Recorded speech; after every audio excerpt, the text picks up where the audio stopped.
And real quick, I can chop off the front of the recording, so don't worry about this part, but what you're going to do here is just click down the slides as we go. Is that okay? Thank you. Page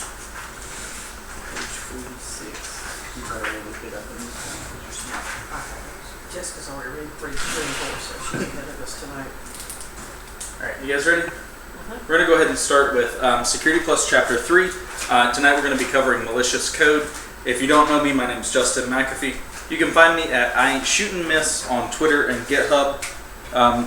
Who am I and why should you care? I'm a former PsyOps soldier with the U.S. Army. Currently I work as an incident response analyst for a global food and beverage distributor. And I'm a dad, I'm a husband, and a national park enthusiast. So we just did our 5th in Yellowstone, and we can't wait to go back and spend this fall in Joshua Tree. So we're going to look at Chapter 3 tonight, which is malicious code. We're going to be looking at 3 types of malicious code. Malware, malicious code, and adversarial AI. Can you flip through the slide there? And we'll just go ahead and go down to the what's in slide. We're going to look at these 3 topics tonight. Malware is going to be an all-encompassing term. If you've heard of viruses in the past, lots of times people would just use the word virus to mean any sort of code that was malicious. We've now gotten rid of that, and instead of using virus as an all-encompassing term, we have viruses as a subset of malware, and viruses are going to be used for a very specific type of thing. On the tests now, viruses are not discussed any longer. So there's information about viruses in the book. You'll notice that there's a note there that says viruses are not on the test anymore. They're only going to talk about what's called a fileless virus, and we'll talk more about what that is in a little bit. So we'll talk about all the different things that come under the malware umbrella. We're going to look at malicious code, which is a little bit different than malware, and then we're going to look at something called adversarial AI, which is the newest thing on the block. So let's go ahead and get started. Take a look at the options there. You'll see that we've got ransomware, trojans, worms, rootkits, backdoors, bots, keyloggers, logic bombs, viruses, fileless viruses, spyware, and potentially unwanted programs. Have you guys heard of any of those before? Trojans. Yeah. Trojans? What do you know about Trojans? Like the Trojan horse in the Bible? Yeah, like the Trojan horse. Not in the Bible. No, it's not in the Bible. Trojan horse is from the Odyssey.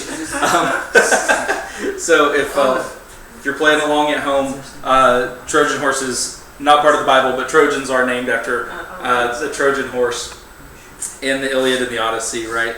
I may be wrong on that. It may not be the Iliad and Odyssey. It may be Homer's something else. It's okay. But yeah, we're going to talk about all these different ones. You've probably heard of all the different ones over periods of time, but never realized that there were distinctions between them. Or maybe if you realized there were distinctions between them, you didn't care what those distinctions were. So we'll dig into it. Just keep your slides in sync with mine if you can. So malware is short for malicious software. It's in the name. Should be pretty easy to remember. It's just a hodgepodge of words. They've pushed them together and made it be malicious software. Like I said, it's an overarching term.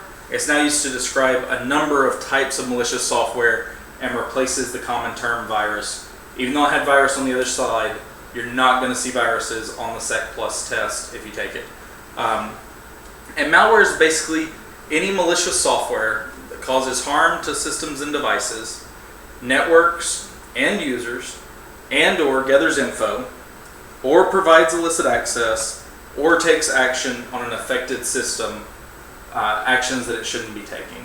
So basically, if the software is doing anything that you as the owner of that system don't want it to do, and it's not programmed to do based on the software you got or whatever, it's going to usually fall into the malware category. So has anybody ever got a virus on their computer before? Yes. What did it do? It says you have been stoned. Okay. That was, you know how many years ago that was. So Morgan, you said you've had one before. What do you got? It wants you to purchase something. Oh, okay. It was trying to get you to purchase something. Like Yes. what? Virus protection. Virus protection. That's a really good one. We're going to talk about those in a little bit. We'll see something like that. So Anybody else any kind of pop-ups? You ever have one? So pop-ups are viruses? Not always. Not always. Often they're caused by viruses, though. Okay. We'll talk about how they get there. So the first thing that we're going to talk about tonight is ransomware. This is a type of malware, and ransomware is going to hijack a user's computer and demand a ransom. It can happen in a couple of different ways. Morgan, what you saw was a type of ransomware where you were getting a demand to pay for security software. I repair computers on the side.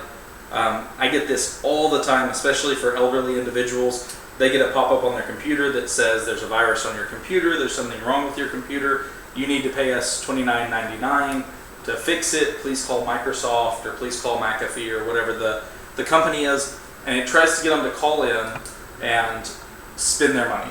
And if they don't call in and spend their money, then the system will just keep getting worse and worse. It'll slow down, it'll have more pop-ups, it'll keep popping up and saying you've got 100 viruses, you've got 1,500 viruses or whatever. It's actually better to just ignore it at that point. If you know how to remediate it, you should. But it's usually better to ignore it. If you call in, then they're going to have you click some buttons, and they're going to take control of your computer, and they're going to make things way worse. So as a security professional, don't call the phone number if you get a pop-up that says you need to call somebody. Don't contact them. That's not going to work out in your favor. Some of you guys who are taking notes or taking screenshots of or pictures of the screen, I have all of these slides as PDFs available to you. So if you keep notes on what slide we're on and like what notes you need for that slide, the actual slide themselves are available to you. So you'll have those. And I have those on my GitHub as well. So if you're watching this later or you're watching it out of sync, the slides are on the GitHub too. Is that specific slide numbered? I'm sure it is. Can you give me the number that is? This is slide number 6. Keep up with it in order. So ransomware will do a couple of things though. Ransomware may use encryption to lock down a user's files. So we talked about encryption in chapter 1.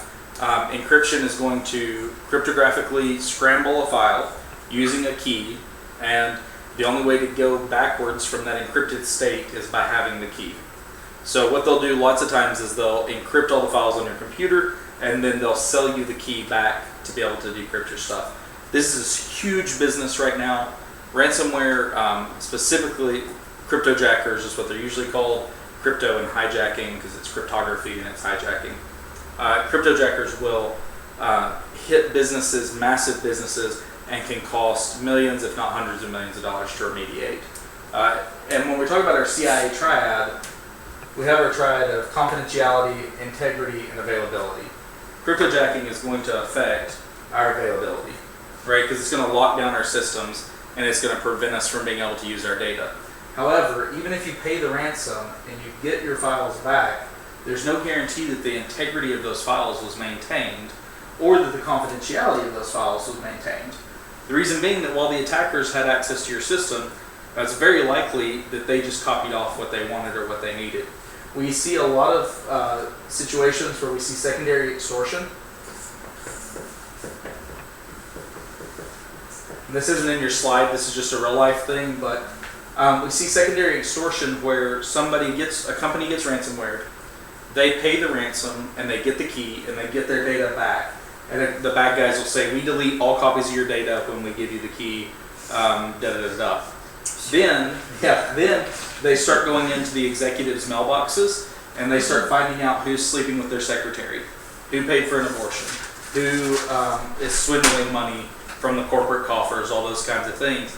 And they start targeting those individuals directly instead of just targeting the business. So they may get, we'll say that there's a $50 million payout for the key, and then they may make another, 1 to 5 million off secondary extortion by harassing members of the executive staff or other people as they go. Or they may continue to extort the original company and create operational and strategic risks by saying, hey, I know you paid us for that key, but we're actually going to take and sell your data to your competitor if you don't pay us another X million dollars or whatever. So the only real true way to get out of this situation is effective backups. You have to have what are called offline backups. So basically you back up all your core business data into a network that's not attached to your main network and it's not accessible via your main network. You back everything up there, and then when they infect it, you basically just cut your losses and you say, it's not worth us losing our CIA. We've probably already lost our confidentiality. Instead of worrying about the integrity of our data and the availability of our data and trying to pay these guys and decrypt everything, we can just fail over to our backups. So smart attackers will attack your backups if they're not configured correctly. So lots of times companies will get in a situation where they didn't actually have true offline backups, and they'll get infected. They'll say, we're not paying you. They cut their losses. They go to fail over to the backups, and the backups are encrypted. And then they're just stuck. So then they're back to square one, which is paying the ransom, whatever it may be.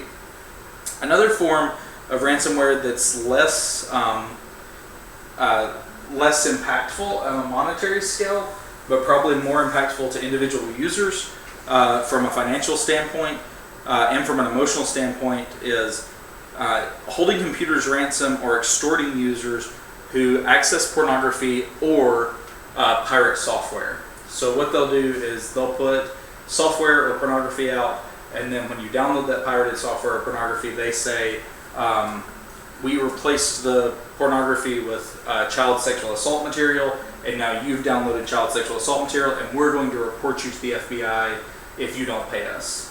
Even though you weren't seeking out that material, or maybe you were and you still they sent you that or whatever, or you weren't and they sent it to you, and you're like, well, I don't want people to think that I'm a child pornographer or whatever, or that know that I'm stealing software because I might lose my job or whatever, so I'll pay the ransom. What actually happens is once you pay the ransom, you go on a list of marks of people who are easy targets, and they'll just continue to harass you indefinitely until they've got as much money as they can out of you. So ransomware is pretty nefarious. I deal with a lot of the secondary kind, the pornography and pirated software one, but again, effective backups are going to be your true protection, right? Some organizations, I forget this bullet point every time, some organizations pay the ransom. It's illegal in the United States to pay the ransom. However, a lot of companies, especially if they have headquarters that are outside the United States, or if they can contact a third party, they'll hire a third party, and if the ransom is $50 million, they might hire that third party for $52 million, and that firm that they hire will be a data recovery firm, and $50 million of those dollars is going to the bad guys. The data recovery firm gets $2 million, and the data recovery firm works as your liaison to get your keys, the ransomware keys, so that you can pay the bill. To some energy company last year in the U.S. The oil pipeline started with a C, Capital Oil Pipeline. Yeah, it was down for almost a week, and then they got their keys and they were able to pay all of a sudden. Yeah, most likely, don't sue me, but most likely they went to a data recovery firm. That data recovery firm will be based in Sweden or somewhere else. So it allegedly happened. It allegedly got it allegedly happened to a pipeline company, but they would allegedly go to a data recovery firm. They would pay that data recovery firm an amount that was equal to the ransom plus a certain additional amount, so that they're covered legally under U.S. law, and then they would be able to pay the ransom, right? So, do we have any questions around ransomware? Let me check the chat real quick and see if there's anything in chat. I don't see anything in chat. Let me make sure we're actually... You can't see the chat, can you, Morgan? No. Okay. Looks like Brandy's in chat. Let me see. Hey, Brandy, it's 2 right here. Can see us. They're supposed to be coming. Yeah. Looks like they can see us. Okay, cool. So, no questions about ransomware then? We're good here? No, it's pretty straightforward. Okay, cool. All right. It's like, don't pay. Yeah, don't pay. Essentially, Keep don't. a physical backup of everything and don't pay. Right. So the rule is 3-2-1, right? Yeah. You need 3 backups in 2 places, or. So do they have Something people like that that. like target the ransomware that actually go in and try to follow them back to where they are and hack in and Yes, destroy them? actually, yes. So that's a great question. There are groups of gray hats. It's not illegal in the U.S. to hack back. So what you're talking about is something called hacking back. There's an argument in the information security community that we should do this, that we should reach out and target that infrastructure and those computers that they use to attack us. We're going to talk about later why we don't, or why most people don't. Besides it being illegal, there's a technical reason why we don't. Isn't it dangerous for you? Not directly. Are you opening yourself up to more danger when you're hacking them directly? No. Okay. No, not directly. We would use proxies and anonymization technology the same way they would to attack us. So, but no, they do that. Also, some people take and do what's called malware reversal or malware reverse engineering, where they look at the cryptography that's being used and they see if there's any weaknesses in it. And sometimes, because the cryptography is weak, they'll be able to derive what the key could possibly be and reproduce the key. So the way that works is to look at files that exist on most computers, that are the same on most computers, see how they've been encrypted and what's special, how they look after they've been encrypted, and then start comparing them, and you can start to work out the key. So it's kind of the same way somebody would take like the Rosetta Stone, a foreign language, and there you go. Yeah, exactly. So it's kind of like doing a translation, right, off of that original text. If you know what something's supposed to look like, then encryption becomes a lot easier to figure out, right?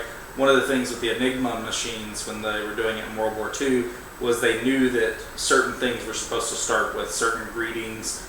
You know, they would say good day or whatever, Guten Tag, and they could look at it and say, we don't know, but that string is in all the ones that come before 9 a.m.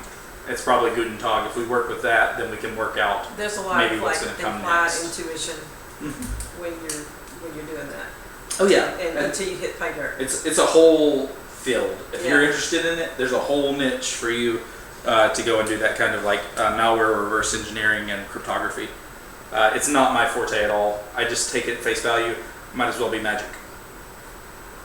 You know, I almost have to be psychotic to get this delivered. Yeah, absolutely. All right. Danny? I don't think I'm there yet. So Trojans are going to be named after the Trojan horse. Which This- is not in the Bible. Which is not in the Bible, right? It's disguised as legitimate software, and it requires user interaction. This is important that it requires user interaction. Remote access Trojans are a subset of Trojans, but basically Trojans are going to look like software that you wanted to download, and then when you download them, either they're that software plus additional capabilities that you didn't expect, or they're not that software at all. So this can go back into pirating software. One of the dangers when you pirate software is that you don't know exactly what you're getting because it's been repackaged by somebody else and you can't ensure the integrity of it. And so you may end up with a Trojan. So would this be like one of those things where you go in and you're trying to download like a driver or something, and it's got buttons all over the page, and you hit the Yeah. wrong one? That's a great example, yes. So like for you guys on stream, if you didn't hear, the idea is when you go to download a driver and you're not getting a driver from the original source, like from HP or Dell or whatever, maybe because the hardware is outdated or just because it's hard to find or whatever, and you find a website and it's got like 17 different download links on it, and you click it and you download it and it is a piece of software, but it's not the piece of software you intended for it to be. This is most often used to take control of a system to perform additional behavior. So usually people are going to use it for remote access. You're going to download it when you're not using the computer. They're going to use it to take control of the computer, or even if you are using the computer, they may send commands to the computer that are executed in the background where you don't see them, right? Your computer's working all the time, whether you're seeing something happen on the screen or not, and so this can occur. So how do you get that off your computer? You just use standard software for the removal of malicious material. There is a specific one. Microsoft has a malicious software removal tool, the MSRT. Malicious software, yeah, MSRT. MSRT can be downloaded for free from Microsoft. You run it, it'll check all the files on the computer. It checks them against hashes, which we talked about before. Checks those hashes to see if those hashes match any of the known bad hashes, and then it'll remove that software when it finds it. And this is beside the point, but when you are working for these tech companies, do they pay for your computer to be protected? that you're working from? Yeah, absolutely. My job so I said at the beginning that I work for a global food and beverage supplier, right? We have an entire department of people who are making sure that our 20 to 30,000 servers and laptops are being protected at all times. Okay. And then when that protection fails, is when the humans take over. So that's what my job is. I'm an incident responder. I respond to incidents that occur on those 30,000 machines. So if something gets through our defenses, that's where the humans step in and start doing what needs to be done. So, questions? Cool.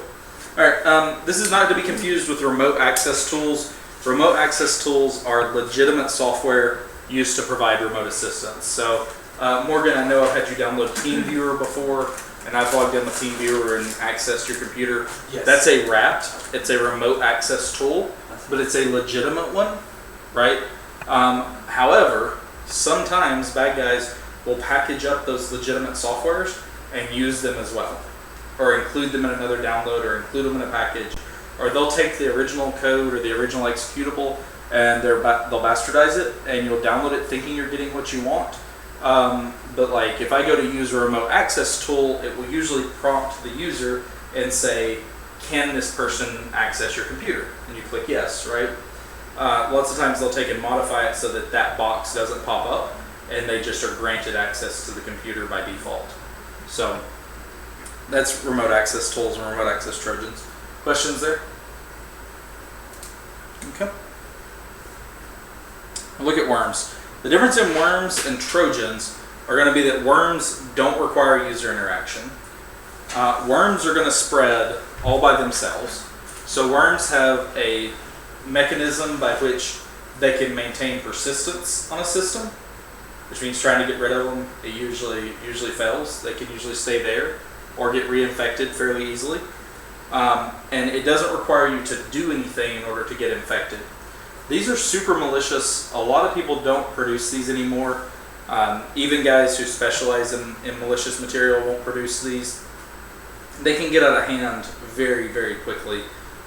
One of the ones that was built previously that's pretty popular, or one of the earliest ones that I know of, was called I Love Melissa. And I Love Melissa came out in like 1995, 1996. They found a problem in the Microsoft operating system, and they wrote this piece of code that would look and see if any of the computers that it could talk to had this problem. And if it had that problem, it would exploit that system. And so that went from one computer to 15 computers on that network. Those 15 computers were talking out to computers across the early internet. It started hitting those computers across the early internet, and within a day, the virus had spread globally, right? Or the worm, rather, had spread globally. That sounds terrible. Yeah, it can be very, very bad, right? We've used these before. The U.S. government's used these tailored access operations, which is the CIA APT that we talked about last class. Wrote one called Stuxnet in STUXNet in conjunction with the Israeli government. We deployed it inside the nation of Iran. Yeah, it's in your book. It's one of the examples there for worms. We deployed it within the nation of Iran, and it would jump between jump drives and systems and spread. And if it came into contact with their nuclear program, then when it came into contact with their nuclear program, it would shut down their nuclear reactors by causing problems with their IoT network. It's very effective when you know how to use it. No, it's very bad. It's the equivalent of using biological warfare. Yeah, I see. When you can't vaccinate your own population. So you could drop a worm out there and then end up shooting yourself in the foot because you take down your own banking. It can come back to your own system. So they're absolutely dangerous no matter how, no matter what. Yeah, absolutely. Now, there are people who have written worms that are very highly crafted and things, but even those sometimes get out in the wild and then start causing more damage than they intended. Say we were targeting Iran's nuclear stuff, whatever. You can't specifically generate a worm to stay in Iran servers and. That's a great question. Russia tried to do this. Russia actually has previously attacked Ukraine with a worm that did something like that, and it got into their financial networks and then started to spread and ended up hitting like Belarus and Poland and other places. and nobody could really do anything about it because it's a worm. Once it's out, it's kind of out of the bag. Sometimes malicious software has something called a C2 channel, and we'll talk about what this is on another slide. But this C2 channel is a way for it to get instructions, essentially. So sometimes you can kill them if you put a kill switch in. You would say, before you infect anything else, check and see if there's any instructions waiting on you, and it would check for those instructions and then stop if it was told to stop or something like that. Modern worms are going to use that or have like highly specific targets that they're supposed to hit. But some of the best ones will just spread everywhere they can. They'll email themselves out to everywhere. They'll copy themselves to every network location that they can copy to. And you don't have to do anything as the user. They just get into the system. That's terrible. Yeah, it's pretty bad. The internet is held together with amphetamines, shoestring, and bubble gum, and it will never be any different. It's just the way it is. These are extremely dangerous to work with. I would never write a worm. I would never want to deal with a worm in my network. They're rough things. All right, rootkits. Rootkits are going to require me to give you a little bit more education about computers, but basically they're designed to allow attackers backdoor access. It's going to put malicious code between the user and the computer to modify the user's inputs, modify the computer's outputs, and hide its own traces. So what I mean by that is I'm going to erase here, and I'll put this. If you're on stream, I'm sorry you won't be able to see this as well, but hopefully you'll have an idea of what we're talking about. Basically,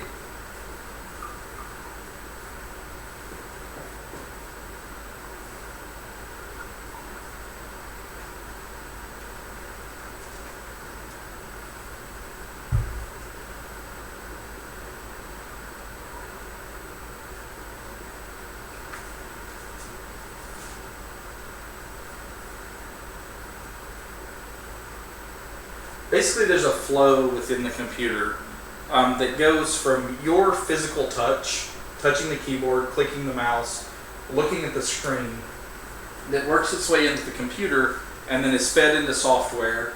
The software computes something and then spits the result of that back out, and then it comes out onto your screen or whatever, right? So as an example, when you hit the number 2 on your keyboard, that 2 goes through the keyboard's membrane, right? That signal goes through the keyboard's membrane, it goes down the wire, and it's received on a USB bus on the motherboard. And that hardware then communicates with the kernel.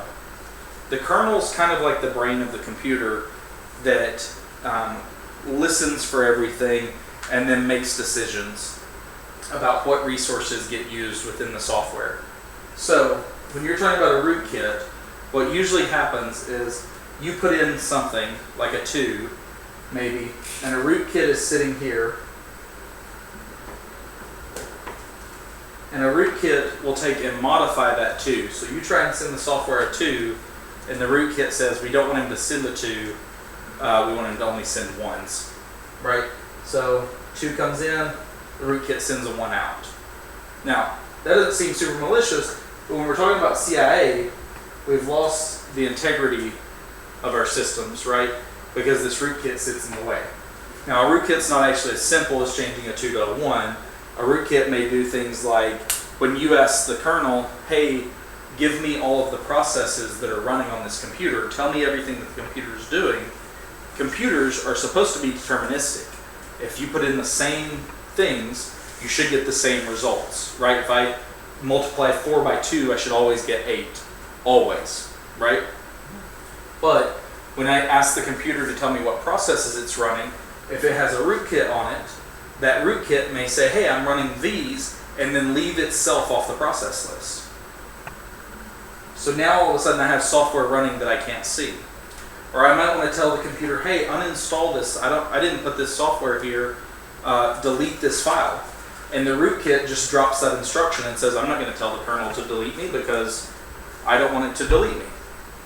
Right? Now rootkits can be used for other things too. They can also allow other people access into your system. So you got Harry the hacker over here, and Harry Hacker Black Cat is sitting over here, and he's accessing your system, and he's sitting there looking at the data that you're putting through the brain of the computer. He's seeing everything that's going through the kernel. And he's telling the kernel, hey, do different things. Or do something that the user is not even telling you to do. Right? Nobody's clicking anything, nobody's typing anything.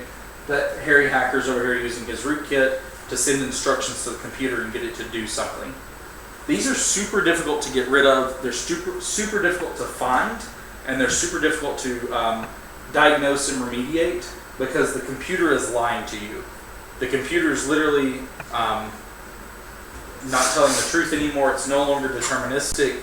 You can't trust that the things that it's saying are the things that are actually occurring within the computer. These are super popular.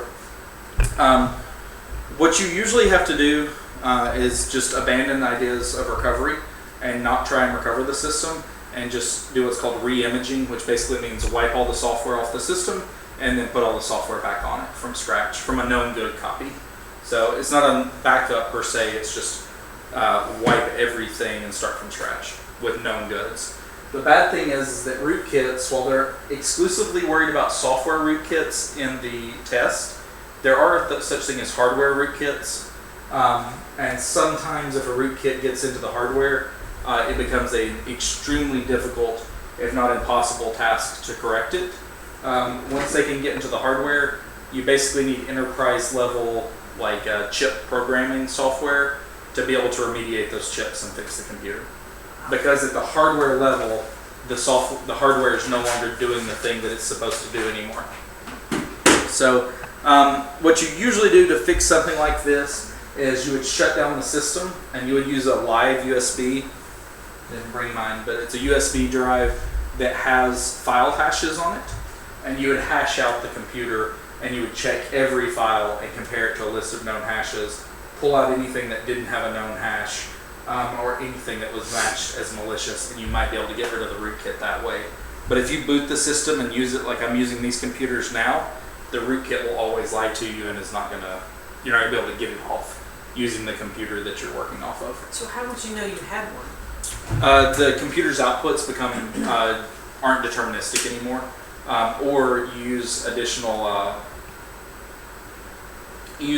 metrics. So one of the ways is I could check my computer and see how much network traffic was going out, right? Let me, as an example real quick.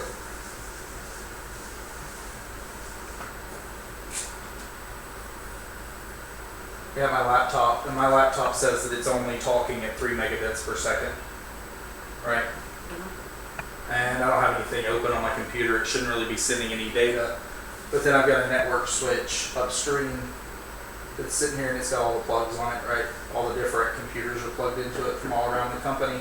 And it says, hey, this port right here is maxed out. This port's sending 980 megs per second.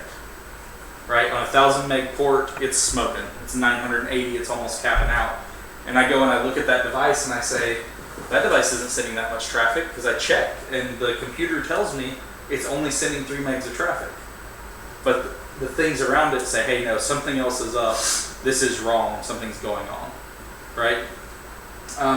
There's other ways, like being able to see how much memory is in use, and the computer telling me that a certain amount of memory is in use, and then seeing that there isn't that much memory available. There's all kinds of things. The attackers have to get things right when they build rootkits, because they have to hide enough that's going on to hide any fingerprints that something's wrong, right?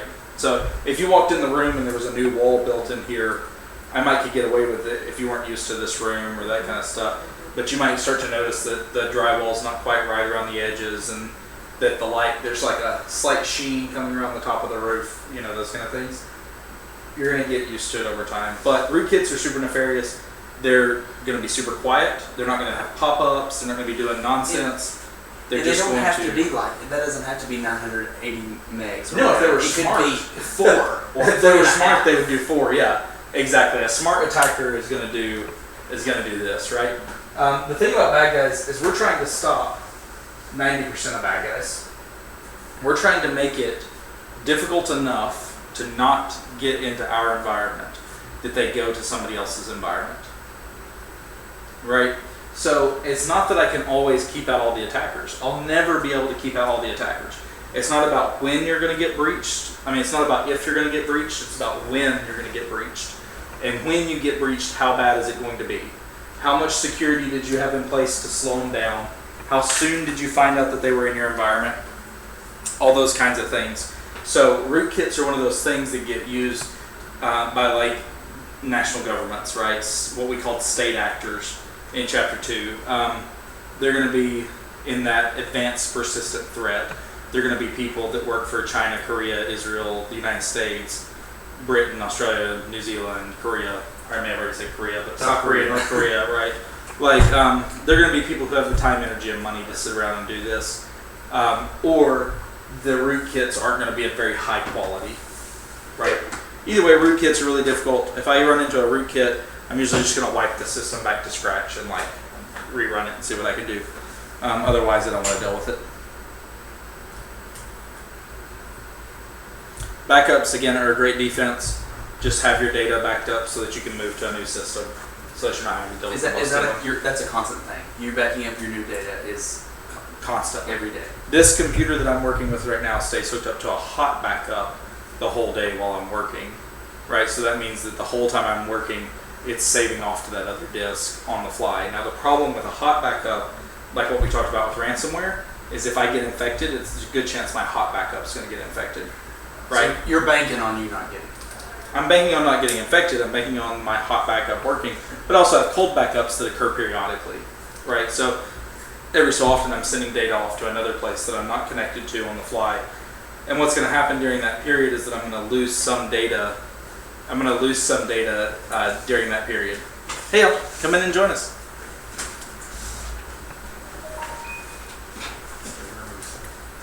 All right, so we're going to talk about backdoors. Backdoors, like we said, are going to be utilized by rootkits, and backdoors are going to allow access to a system that bypasses normal authentication and normal authorization. Now, we haven't talked about authentication and authorization yet. We haven't talked about authentication and authorization yet, but I'm going to give you a very quick example. A very quick example would be that if I showed up to a bar and I was underage, I might show them my license, right? That license is authentication, right? The license authenticates that I am who I say I am. It's got my picture on there, it's got my name, it's got my address, presumably the data that's on that device, that's on that card or whatever. That authentication is real, right?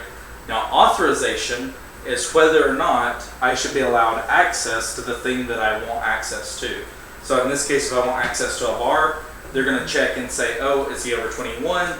Yes, he is. He can have access to the bar, right? So a license is a great example of authentication and authorization. It checks to see if you are who you say you are, and then it also checks to see if you should have access to the thing that you have access to. You can use 100 other examples of this. When you log into a website, you put in your username and your password. That's authenticating you to make sure that you are who you say you are, right? Because a person who has your username but not your password isn't you, right? So they won't let you in. But then once you get into the system keeps a record of who you are and what you have access to, and it's going to check authorizations. So if I go to log into my bank and I put in my username and password, it knows who I am. Then it's going to check a list of authorizations, and it's going to show me the bank accounts that I'm authorized to view. Does that track? Okay. Backdoors are going to bypass authentication and or authorization. So they're going to give you access whether you should have access to that system or not, and regardless of who you are. So it's going to allow access to systems, devices, or applications, basically anything that runs on a computer. And Trojans and rootkits alike often include backdoors because they're going to work, like we talked about with the rootkits, they're going to work at that kernel level, they're going to work under the software, they're going to work between the hardware and the software, and they're going to bypass that normal stuff so that the bad guy can use your computer for whatever they're trying to use it for, or to access whatever data they're trying to access. Here's a problem with backdoors though. Lots of times when people are writing software, they intentionally include a backdoor. A really popular backdoor that existed for a period of time was in the application Hotmail that Microsoft offered. Hotmail was an email client that they had, and somebody found out that the Microsoft developers had left a backdoor in, and if you put in your username as the letter W and nothing else, then you could access email boxes that you weren't supposed to be able to access. You could basically just log into anybody's email with just like the letter W. It was a whole jacked up thing. Microsoft eventually found out about it, and they had to go and do a whole PR thing and apologize and all that kind of stuff and check all their code and figure out what had happened. But it's likely that the way that got live or out to the public is it was probably a thing in development, right? A lazy developer was working and he said, I'm tired of typing in my username and password every time. And so while we're testing, I'm just going to write something into the password field that says, if the password's W, just let me in because I could just hit that key real fast and then get into my mailbox, right, in test. And then that stayed there, and then it stayed there, and it went through all the testing, and then it ended up getting pushed to production or out to the world at large, and then it sat there for God knows how long until somebody found it, and then they found it, they sold it probably on the dark web to somebody else, and then they exploited it, and eventually Microsoft catches on, right? I forgot to tell you guys about this last time, but that kind of attack, or that kind of problem in a computer is called a 0 day. Here's why. When we find out about 0 days, it's been 0 days since we found out about it. Seems goofy, but that's how it works. The vendor or the person selling the software or providing the software finds out about it at the same time as everybody else because an attacker uses it and they burn. It's called burning. Burning a 0 day. So the federal government actually had a huge problem recently. If you remember the Vault 7 leaks, there was a 0 day called Eternal Blue. And it turned out that millions of Windows computers were susceptible to Eternal Blue. It was essentially, could be wormed, so it didn't require any user interaction. The user didn't have to do anything. You just had to write a piece of software that exploited Eternal Blue, and if your computer was out on the internet, attackers could get into it. So the Vault 7 leaks happen.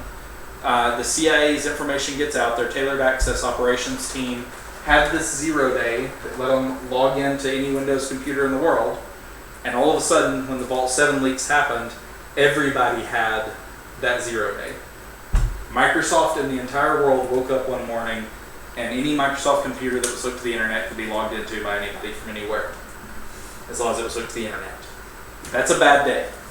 But that 0 day got burned, because the day that happened, by that evening, Microsoft had a fix, right? Because Microsoft's going to get everybody into a room, and they're going to burn as many resources as they have to, as much human capital as they have to get that thing fixed, and they start deploying a patch. Crazy thing is, there's still computers to this day that are susceptible to Eternal Blue that people never patched and are just out on the internet. So this is still getting attacked and exploited to this day. But the CIA was breaking the law when they did this. There's a law that says if the federal government finds flaws in software, if they find 0 days, they're supposed to disclose those to the vendor so that the vendor can fix them so that our adversaries can't find these. Makes sense, right? So the CIA should have contacted Microsoft when they first found out, made the vulnerability aware to Microsoft, and then Microsoft would have been able to patch it, and then the bad guys wouldn't have it, and the good guys wouldn't have it either. And the good guys said, well, good guys in quotey fingers, the good guys said, that's not acceptable, we're not willing to give up our cool tool, and then it gets leaked, and then it's everybody's problem. Does that track? So, backdoors can be left intentionally or unintentionally. They're often left unintentionally by lazy developers who push code to production and don't mean to, and then they create a security problem, or they're intentionally left by hardware or software manufacturers.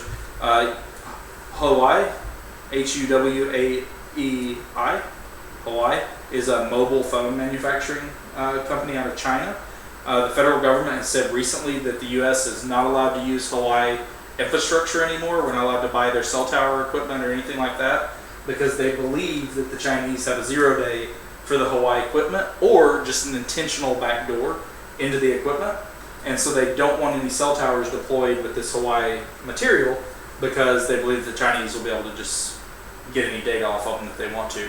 The federal government's most likely right, and there was a congressional report done where they looked and said, show us everywhere in the U.S. where Hawaii software or hardware is being used, and it turned out that the concentration near military bases was extremely high, and federal installations. So Hawaii hardware was being placed very, very close to places where soldiers, sailors, airmen, government spooks, wherever they were at, they would be likely to hit those towers. So the federal government said, no, we're not buying that anymore. If you've got it on your network, you have to tear it out and put in something U.S. made. So that the U.S. government can have their own backdoors into it, right? Like, that's how it goes. All right, so problem is when these backdoors get left, no matter who they get left by, or what the intention is behind leaving them, right? Whether it's supposed good or supposed bad, they're often discovered by attackers and exploited for their own reasons. So, all right, let's go to bots and botnets. This is really fun. Has anybody ever heard of a botnet? No? No. It's a Jewish virus. When a virus turns 13, everybody gets together and they have a botnet. No. It's true. No, that's a botnet. So sorry. No, bots and botnets. That was the worst Is that a bad joke? joke I actually I've heard in a long time. I liked it. All right. Bots and botnets. So bots by themselves are remotely controlled systems or devices that have a malware infection. The distinction that I want you guys to draw here with bots is that bots aren't necessarily computers. When we think of a computer, we usually think of something with a screen, a keyboard, a mouse, and we type into it and we make it do stuff, right? A computer at its simplest is a piece of silicone, right, that can take and perform computational functions. If given an input, it'll give outputs, right? It computes some kind of thing. Well, then we add on to that a little bit, and we say, okay, well, now it's not just something that can do inputs and outputs. It can also do inputs and outputs and talk to other things. So think about like a Ring doorbell. Whether we want to believe it or not, it's technically a computer. Think about a internet-connected car, a car that downloads updates to its radio or to its navigation system or whatever. It's a computer, right? The internet-connected coffee pot that you can send a button, you can push a button on your phone and it'll start brewing your coffee, it's a computer. The IP-connected camera that you have on your business or your home is a computer. So now we've taken the definition of computer from being something with a mouse and keyboard and a screen to something that can not only do computations, but can also talk to other things, right? If things can talk to other things and they can perform computations, 90% of the time they can become infected with malware. Now, there's more like strenuous definitions in here that we're going to skip over. They're not on the test and they're not in the book, but we could get into the like explicits of where that line is between a computer as we think of a computer and just a dumb device or a smart device that can talk to other things. But for bots specifically, bots can be any of those things. So your internet connected coffee pot can be a bot. Your internet connected doorbell can be a bot. Your internet connected IP camera can be a bot. What about the light bulb? Light bulbs, yeah, absolutely. Anything that can take and receive traffic and send traffic to other places or receive traffic can be a bot. Okay. Some of the best botnets in the world, we'll talk about botnets next, is bots that talk to each other, right? So instead of just having infected computers everywhere, that was supposed to be a computer, wow. Instead of just having infected computers everywhere or whatever, now we can have infected cameras, right? That's a camera, pretend. So nothing 70s camera. I doubt that one has a button. Right, but draw the lines above it. it could be, right? Like it's man's life. So we'll have a Ring doorbell here, right? A Ring doorbell, it's internet connected. These can all be bots. As long as they're computers, they can be bots.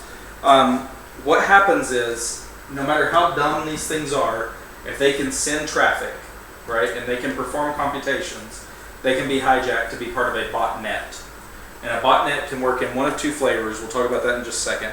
but these can be used to perform all kinds of actions. So they can be used to perform additional compromises. One of the big ones was Target had a temperature sensor on their network, and the temperature sensor that they had on their network was hooked up to the internet.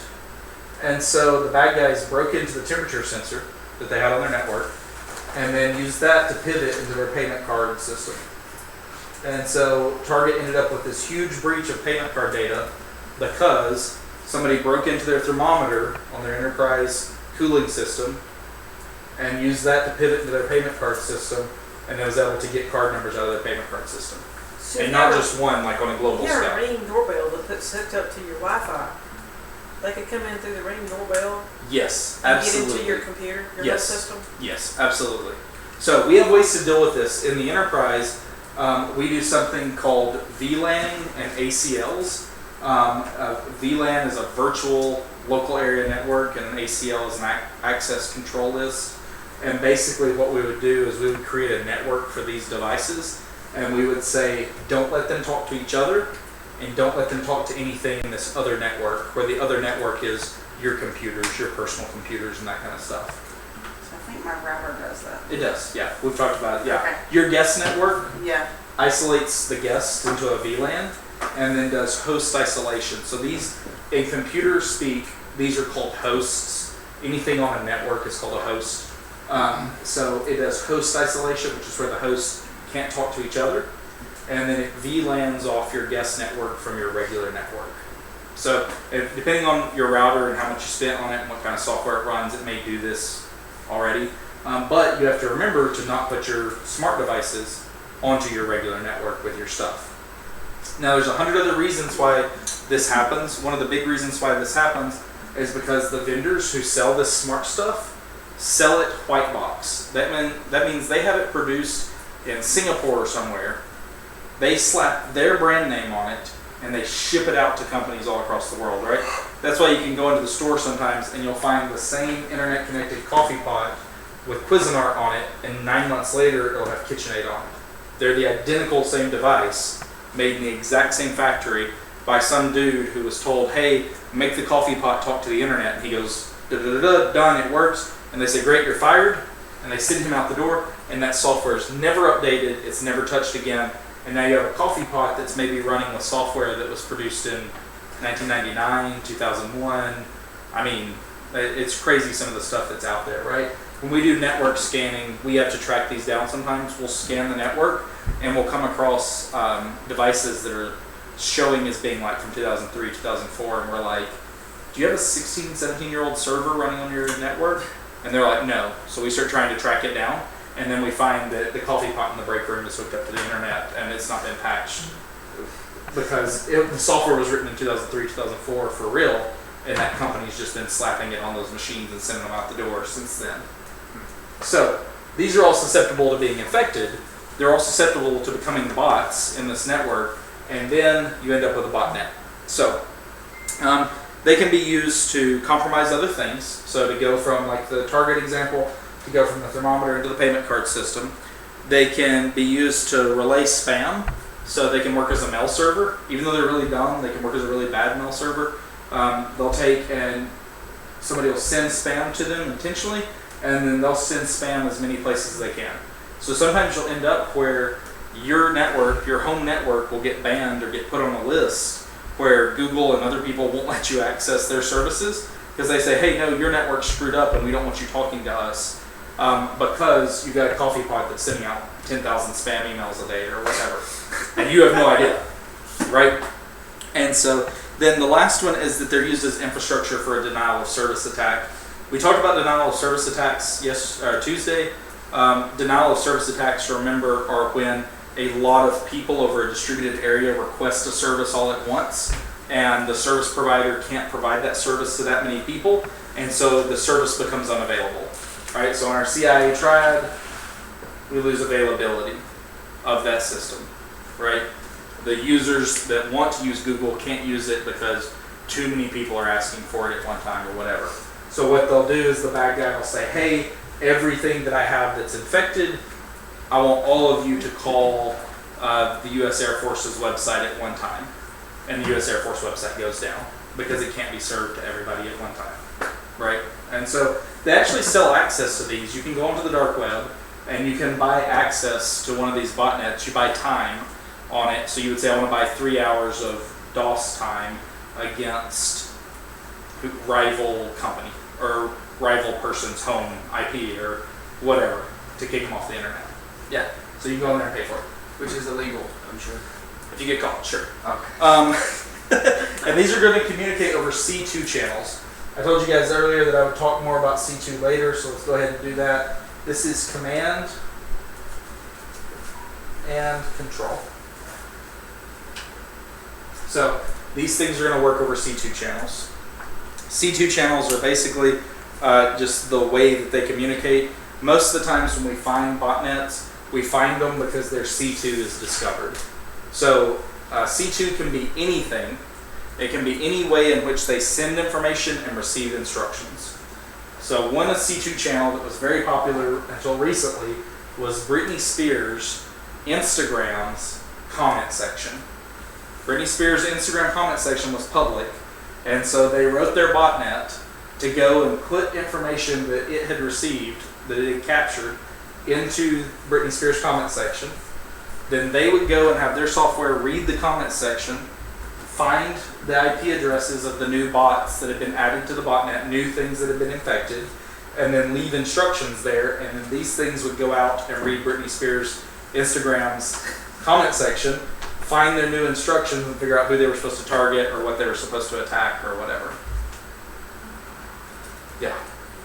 So is that what sometimes those crazy comments are? Mm-hmm. Or like emojis or symbols that Like don't stuff make that's sense. just there for no reason? Yeah. Like that you're like, Yeah, whatever. absolutely. It's Okay. absolutely possible for it to be command and control traffic. Okay, so when and I don't know what stats said this now, but when Elon Musk was trying to buy Twitter, Mm-hmm. and there was a debate between him and Twitter over how many accounts are actually bots.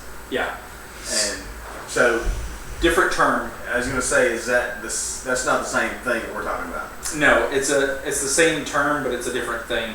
Bots in that instance are hundreds, if not thousands, of fake accounts that are being controlled by a C2 channel, but they're being controlled to post content. So what that they're doing means, is like, they're actually whatever. like regurgitating content from popular accounts, Yep. and just to generate Views, and clicks. clicks Yeah, and exactly. followers. Or in the case of like Russia's fire hose propaganda method, Russia doesn't care.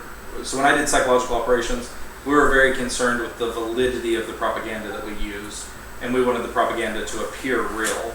Russia does not take that approach. They use something called the fire hose method, and they just push as much content as possible under the auspice that if they can push enough content, it won't matter if it's real, it'll just overwhelm people's critical thinking abilities.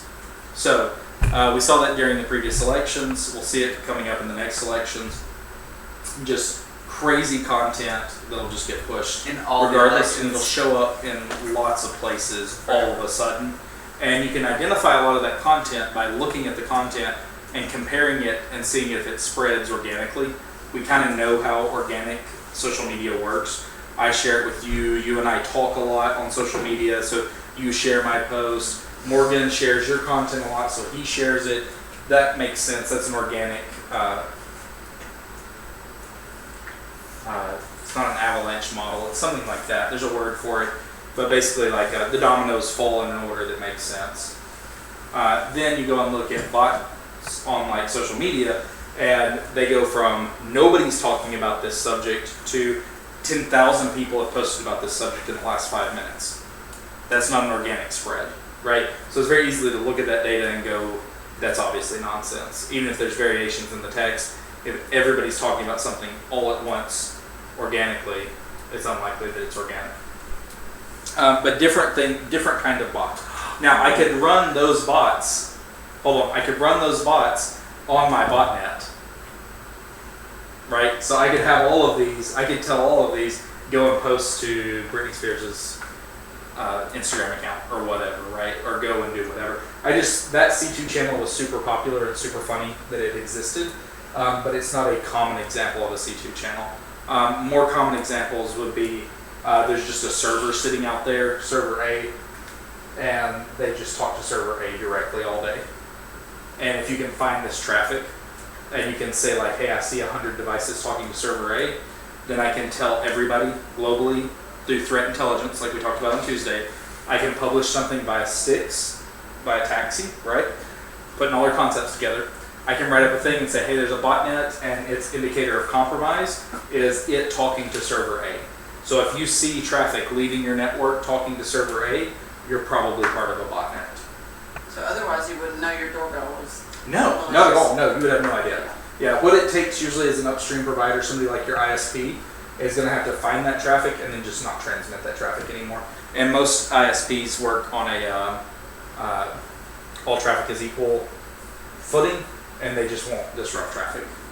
So the traffic will end up going anyway. And even if they would, there's enough low quality ISPs who don't do security on their network because they're not legally obligated to, that they would just, bad guys would just naturally use those more, right? Or those would be more successful, so they rise to the top. It's microevolution. So, Morgan, you had a thought, man? Like on Facebook, when you're watching a video and it'll say like 30,000 people in the corner are watching it. Mhm. You know, I don't know why that popped up in my brain. You know, I highly doubt people are watching this specific video about the dumbest thing in the world. No, but they Right are. now, right? Yeah, it's possible that it's bots. It's also possible that Facebook's just lying.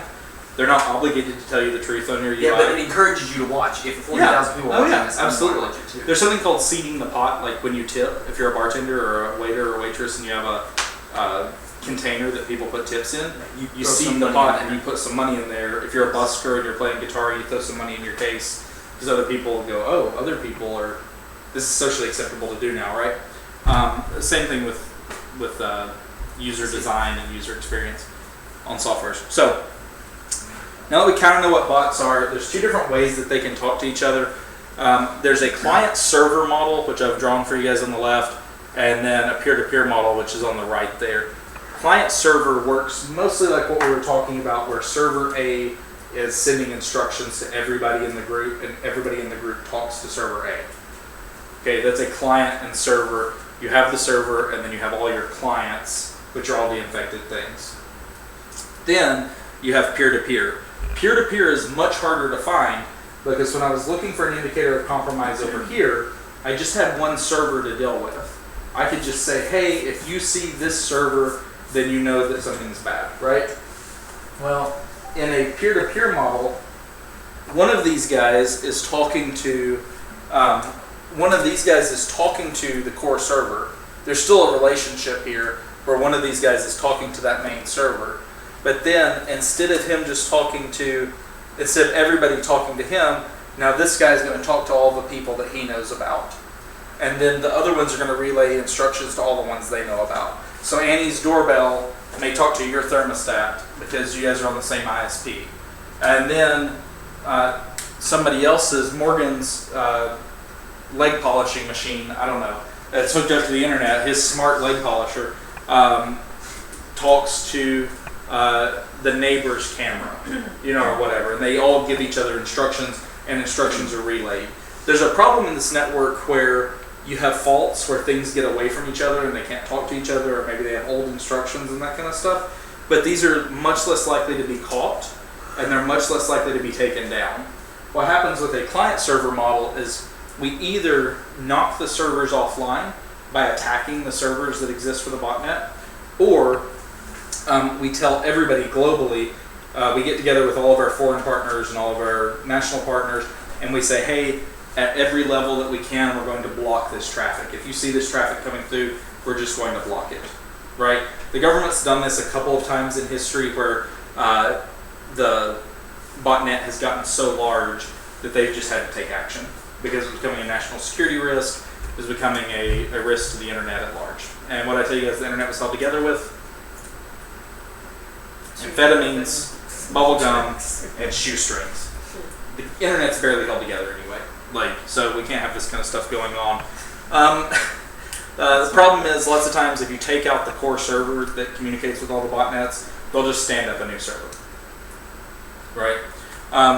But you asked earlier, do we attack back? Do we hack back?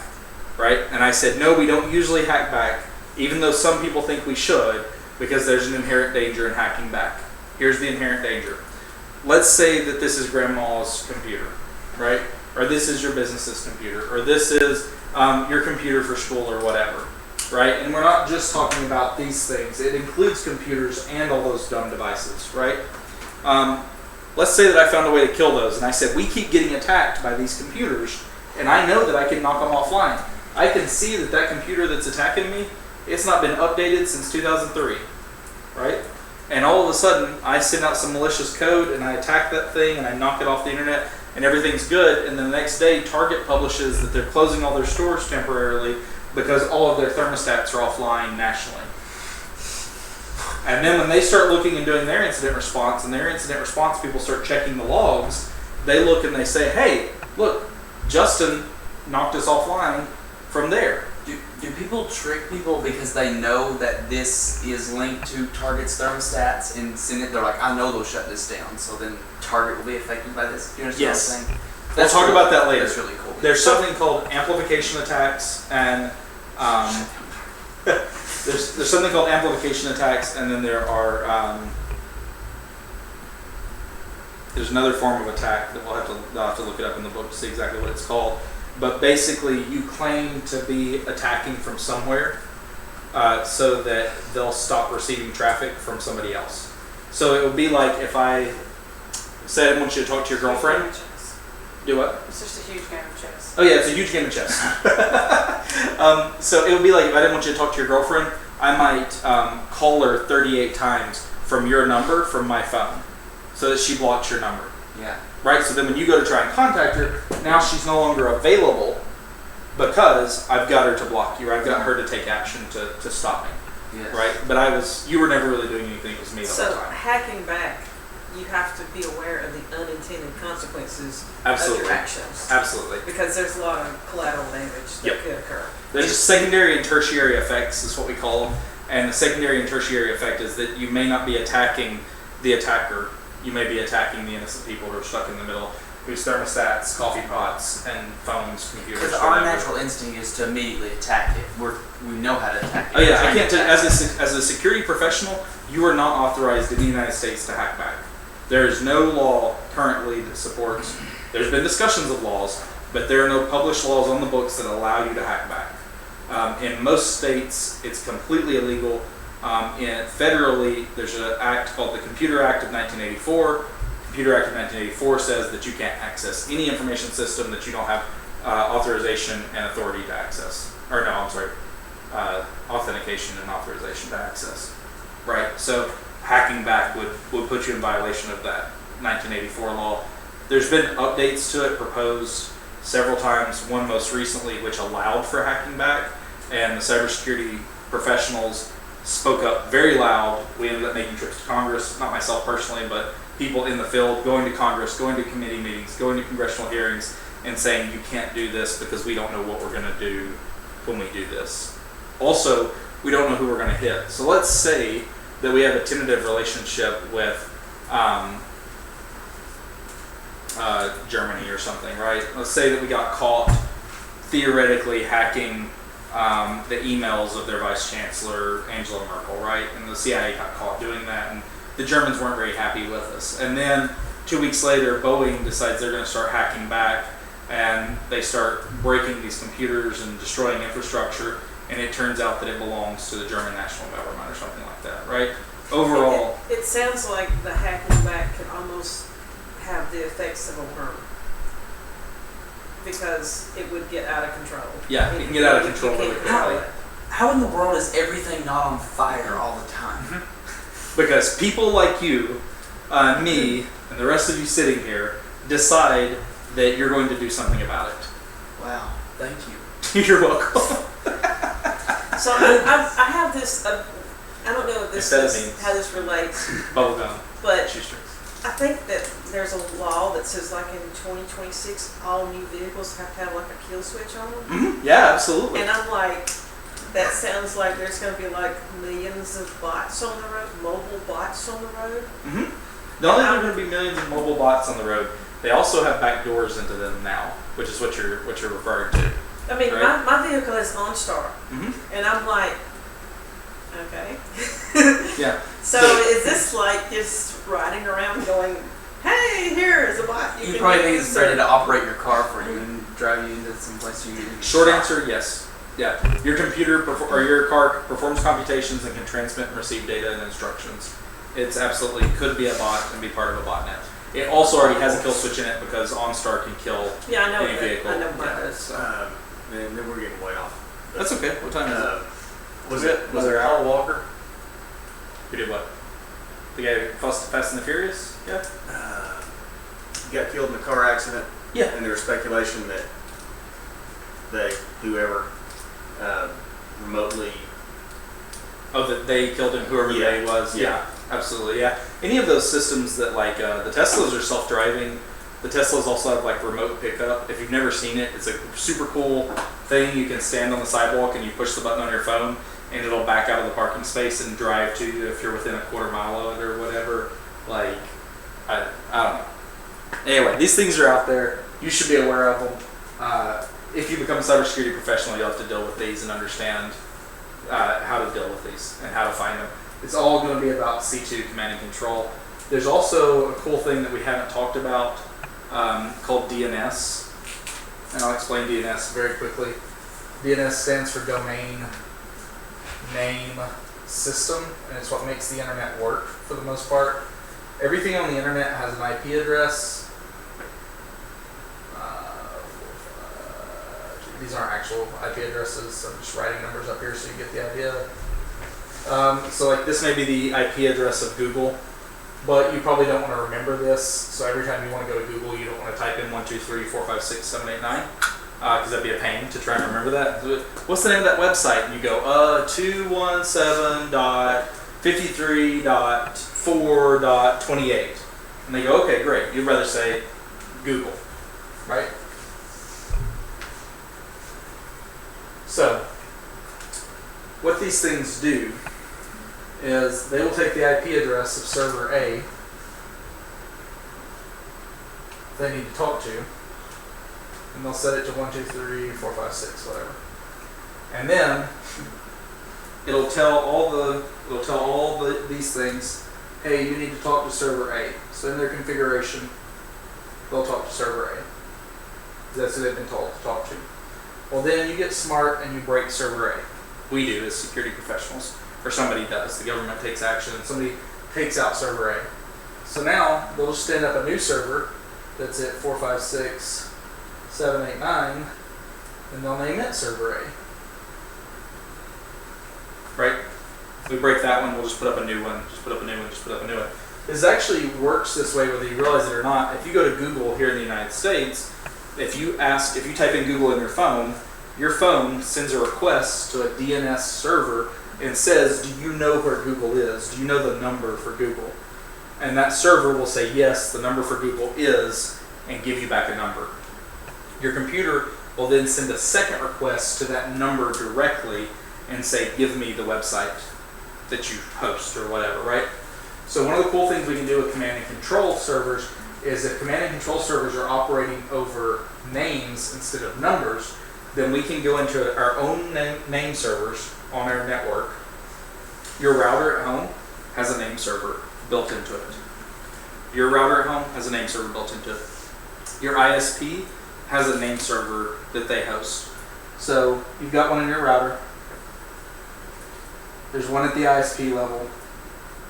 There's one at the national level usually. And then there's 7 at the global level. I think it's 7. That are controlled by people, private industries and 501c3s and different groups, right? But basically, if you're here, then Google will say, hey, if this person's in Tennessee, then tell them we're at 1, 2, 3, 4, 5, 6, or whatever, right? So when your phone asks for Google, your router goes, I don't know where Google is. Google's not on our network, like in the house. So I better ask the ISP. And the ISP says, oh, they're in Tennessee. They need to go to this one because that's the closest one to them. So that's the closest one they can talk to, right? Does that track? That's a huge condensation of the DNS topic, but This is just like a core thing that you need to know about computers. So I do for families, and I think your router does this. Here at the church we do it. In order to block pornography and stuff, here at the church's router level, we have it set that if certain addresses or certain names are given, like Pornhub or whatever, or like a gambling site or certain things, then our router returns 0000, because that's not an actual address. So if you try and go to that on the church's Wi-Fi, the church's Wi-Fi will send you back 0000, and then you won't be able to get anywhere, right? It just, because when your phone sends that request to 000, nothing out there is going to answer because it doesn't exist. Does that track? Okay. This is a topic called black holing.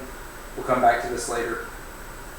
But you just send them to a black hole. There's nothing there. Anything they send will just go into the ether. It just goes nowhere.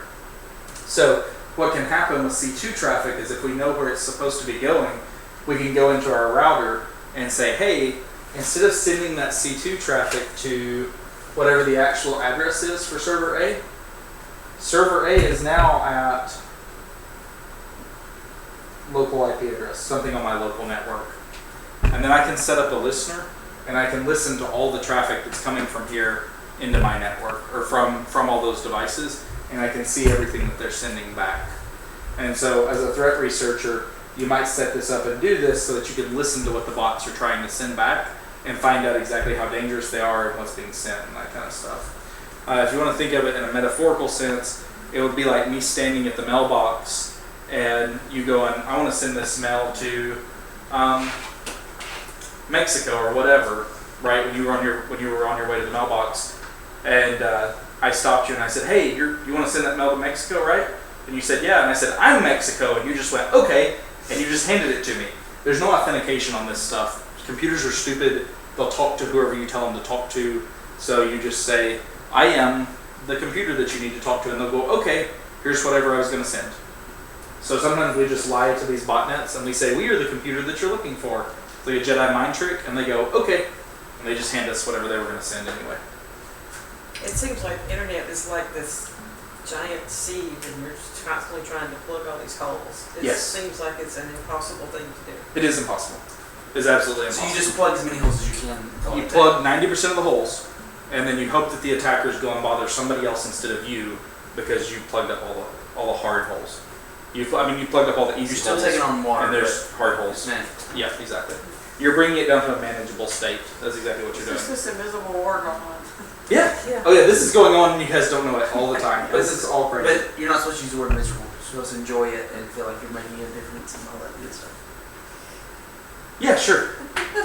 They're supposed to pay you I said enough that you don't invisible. care. She said invisible. An invisible war. Oh! Yeah. Were you asking if I'm miserable in my No, job? I thought you said it's invisible. Great. War going on. No, I was like, invisible. who's miserable, he thinks everybody in the system. Yeah, everybody should do this. It's awful. Psychology there. Misery loves company. You guys are coming with me. Anyway. You? Yeah. Okay, cool. So the next thing that we're going to talk about is keyloggers. Keyloggers, does anybody guess what a keylogger does? It keeps track of every key on your keyboard that you press. Yeah, exactly. And mouse click, and mouse movement, and touchpad entry, and everything like that. And sometimes payment card info, anything that you swipe or put in or anything like that. The book is only going to talk about software keyloggers. It's only got like 10 sentences in there. I have some. I actually have one in my bag, I think. Let me see. Yeah, I got one of these. So you guys can look at this. This is a hardware one. I've got a couple of them here. I'll show you guys both of them. So these are both hardware ones. The book doesn't talk about hardware ones at all for some reason. They exist and they're very inexpensive, but they also make software ones. So the way this one works is, it's got a little thing here. I can plug this into your computer.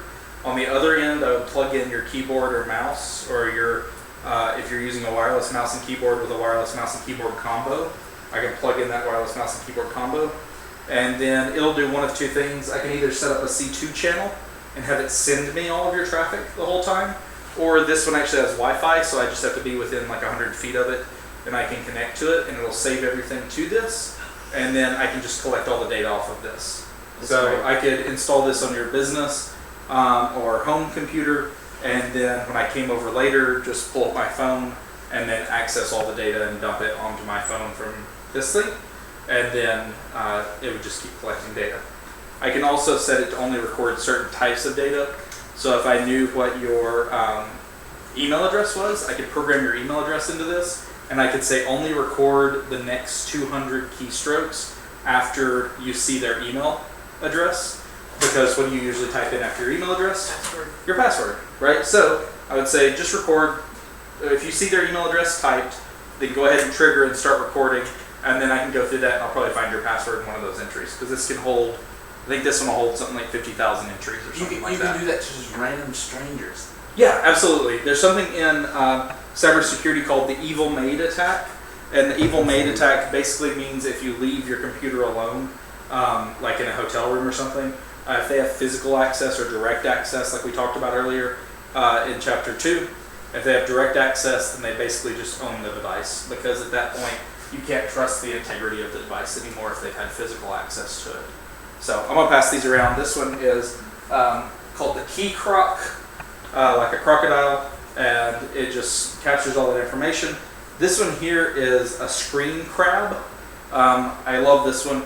This one actually takes HDMI on both ends. I can hook this up to your monitor, and I can set a capture frequency, and it's got a thing to plug in a micro SD card or to attach an antenna, so that I can again be like within so many 100 feet and get the recordings off of here. And I can either live record your screen and stream it to my device, or I can just screenshot your screen every X number of seconds, which is usually, unless you're like the fastest like computer user ever, then I'm going to be able to get a good enough capture of like the data that you're putting on your computer. So Now, would those you are less than use $100 that bucks. against employees? Yeah, If you absolutely. suspected them of doing something inappropriate? 100%. Or politicians. Yes. Like So some companies use something called Citrix. I think where you work, they use something called Citrix, and so you log into a virtual desktop from far away, right? But you can access it from anywhere. And as you type on your local machine, those keyboard strokes or mouse strokes get sent back to the Citrix server. All that's recorded, so I don't have to use that kind of key logging software in that instance if I'm your employer. It's just doing it for me already. But yeah, these are great. These are very, very inexpensive. They're nearly ubiquitous. You can put them anywhere, and people just don't pay attention. How many times when you sit down at your computer, at your desktop computer, do you pull it away from the wall and check the back of it to make sure you don't have any of these plugged in? I'm paranoid, and I still don't do that. And I know that these things exist and that they're cheap. So I keep these in my bag because you never know when you're going to be asked to. You never know when you're going to need them. Who knows? I don't know. Just in case. Just in case, right? So again, the hardware ones like what I showed you tonight are not on the exam, but they exist. There are software ones that work just the same. I could send you a malicious file. You open that file, it's going to install a keylogger on your system, and then I'm just going to connect to it later and harvest it using a C2 channel. Or maybe it'll send it to me every few. How much is very inexpensive? Like 20 Do you remember what I paid for the key croc?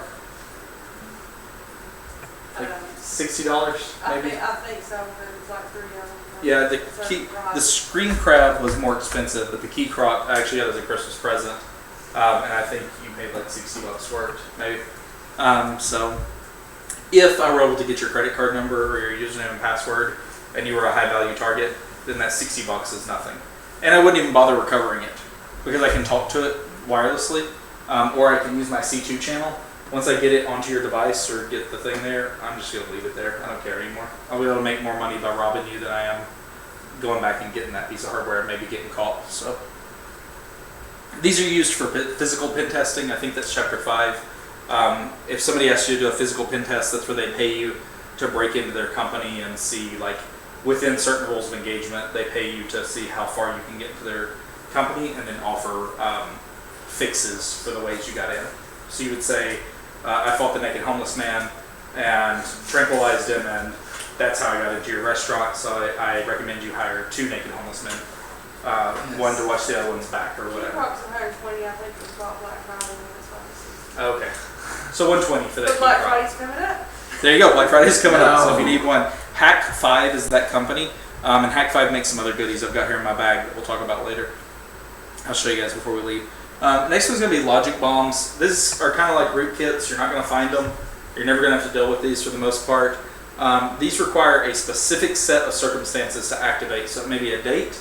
It may be a specific input. It could be a reverse logic bomb where it looks at your computer, and if your computer meets certain conditions, then it will activate. So the Russians used this for a while. The Russians used to check and see if you had a Cyrillic keyboard driver installed. And if you had a Cyrillic keyboard driver installed, the software wouldn't run on your computer.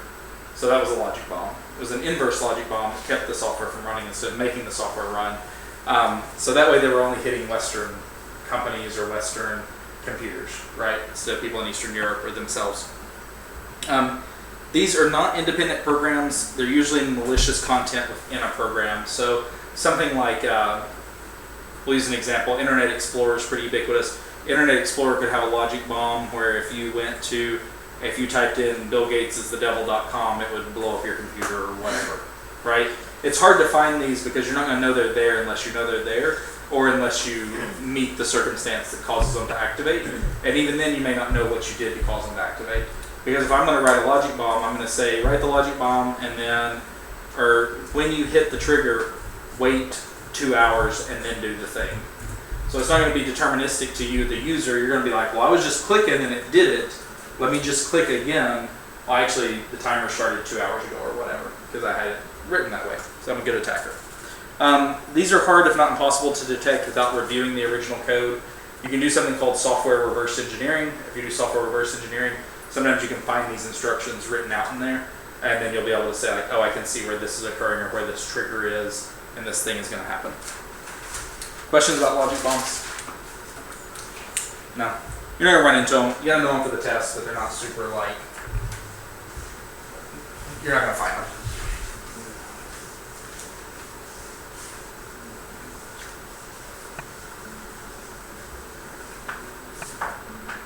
Almost at the end.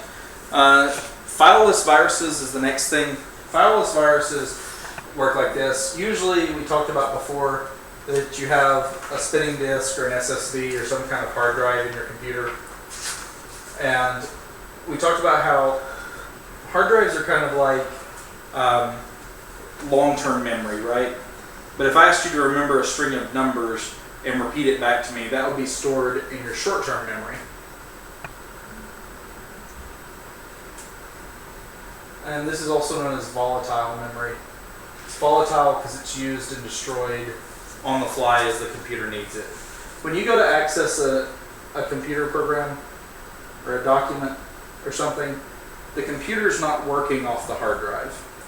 What the computer does is the computer copies all of the totality of the information that it needs for that program up into volatile memory temporarily. So when you have a bunch of tabs open on your computer and your computer starts slowing down, it's because those tabs aren't saved to the hard drive. The data that's needed to show you those tabs is all being held in memory. I tell people it's kind of like this too. If I sent you into the store and I gave you a shopping list of 100 things to get, what are you going to do if you have to get 100 things inside the store? What are you going to get, first off? You're going to go get item 1 maybe, item 2, item number 3, item number 4, what's going to start happening? You're in a shopping cart. You're going to get a shopping cart. Why are you going to get a shopping cart? Because you can't take it all. Because you can't hold everything, right? So you're going to start dumping things in the shopping cart. Your hard drive is your shopping cart where your computer puts stuff that it doesn't need right now, or when it has too many things, right? And then your volatile memory is going to be the things it needs right now. So if you call me on the phone and you say, hey, did you get those peas? Do they have salt in them? I'm going to rummage through them, I'm going to find that can of peas, and I'm going to pick it up and hold it in my hand, and I'm going to look at it because I need that information right now. It's kind of how memory and hard drives work.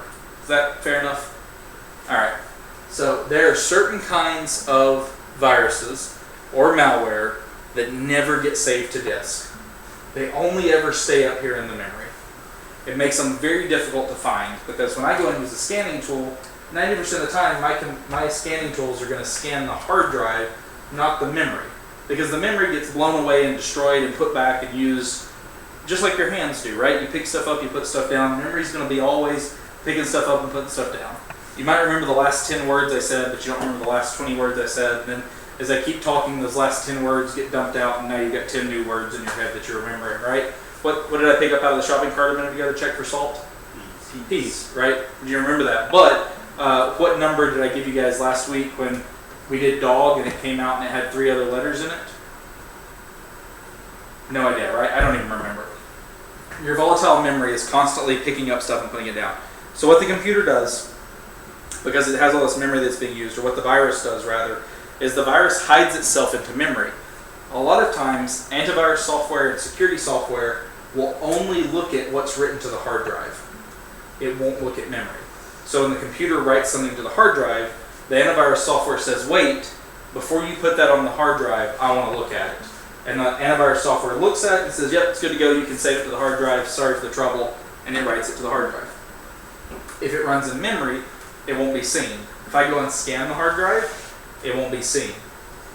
What it does is once it gets infected, it will put an instruction in the computer, either in the startup file or somewhere nearby, and it'll say, every time I get started, call server A and download me. So I go in as a cybersecurity professional and I clean the computer, I find the virus on disk maybe, and I wipe it out, and I get rid of the malicious file, and I give the user back their computer, and they reboot it, and 5 minutes later they're reinfected with the virus. They did a great job of showing this in the book. So in the book they say, email a link to a malicious website. They say then take, and that website exploits something on your computer or browser in order to infect you. It downloads the fileless virus, which goes into memory. It runs in memory, executes further attacks. It'll steal information, record your keystrokes, change content on your computer, whatever it's going to do. And then it makes an entry in the registry that says, hey, if I get rebooted or turned off for some reason, because memory's not there, when you go to sleep, you lose your memory for the most part. You lose things that are in your short-term memory.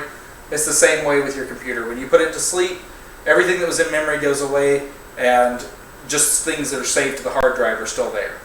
Well, since this is never saved to the hard drive, it says, when you wake back up, download me again so that I can start my nonsense again. It gets shut down, next time it gets brought up, it gets infected. So you as the cybersecurity professional, you might clean the virus off, but if you miss this registry entry, then the next time the computer gets brought back up, it's going to get reinfected again, and it's just going to keep going. Even more so, because there's less fingerprints on the disk, there's less forensics we can do, and there's less of a chance that we catch this, right? That registry entry can literally just be one line of text, just a few letters. There's basically download file from this address, and that's it. And every time it boots, it'll get reinfected. Questions about this? I'm sure there's like 100 questions, but questions about the basic concept? It's okay if there's questions. If there are, let's get them out. Okay, all right, I'm gonna keep going. Next one's gonna be spyware. Spyware is gonna be designed to obtain location-based data, message contents, browsing habits, spinning habits, camera access, etc. It may be used against a company, an enterprise, a government, an individual user, or a romantic partner. There's a subset of this in the book that you need to know about called stalkerware. And you see as a joke, I put Life 360 down at the bottom. Basically, spyware was originally deployed. Anybody ever have WeatherBug on their computer? WeatherBug was like the spyware that would not go away. It was the worst. It was from the Weather Channel, but when you installed WeatherBug, it basically had things in the terms and conditions that said, we can collect everything you do on your computer and sell it to advertisers so that they can target you with specific ads, and you agree to it, and we'll provide you the weather in a little box in the corner of your computer, right? But how many of us have WeatherBug and had no idea that it was doing any of that stuff, right? So WeatherBug's collecting what you're typing and the websites you go to and all that kind of stuff. It probably wasn't taking your pictures off your device, but it could have been maybe, and you might have agreed to it because you just click I accept when you install stuff, right? Spyware can be used all over the place. It may be part of another piece of software that's installed, or it may be an intentional set of features that the programmers put in place, especially if a software is free. A software may be free and it may do the thing that you want it to do, but it may come with these other abilities that you didn't know it came with, right? The ability to read messages, access cameras, record browsing habits, spending habits, etc. Stalkerware is a subset of spyware, and it's often installed by individuals in unhealthy or abusive relationships where one partner will install stalkerware on the other user's device or the romantic partner's device without them being aware that it's been installed, right? And then they'll use it to read their messages, keep track of their location, why are you there? My German You know. teacher did that to her third husband. Yeah. So, there you go, right? I'm sure that was a healthy and normal relationship. Anyway, you have to know spyware and stalkerware for the thing. Next is potentially unwanted programs. This is going to be kind of like spyware. Lots of times it's adware, browser plugins, again, web tracking and bundled programs.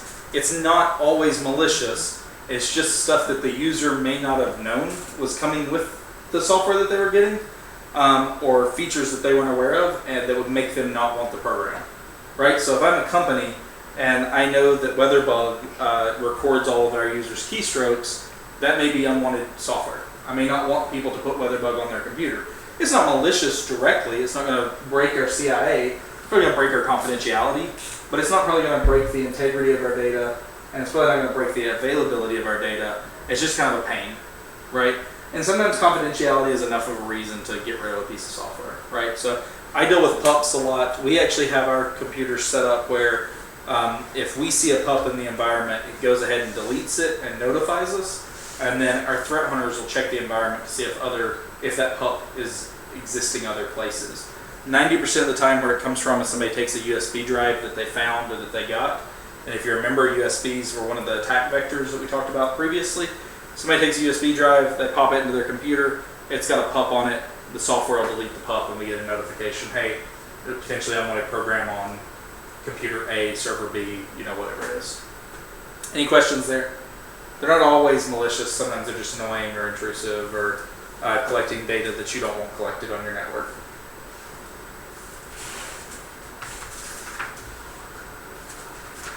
All right. Last two topics are a little bit heavy, so I need you guys to ask questions here because it's going to be a little bit different. All the things we've talked about so far are something called compiled code. The difference in compiled code is that you've taken human readable code, you've put it through a process called a compiler, and it comes out as machine code. So if you looked at any of these viruses that we've talked about so far, the keyloggers and all that kind of stuff, and you took the actual file as you think about it on the computer, and you were able to open up that file and you were able to look at it, it would just be zeros and ones.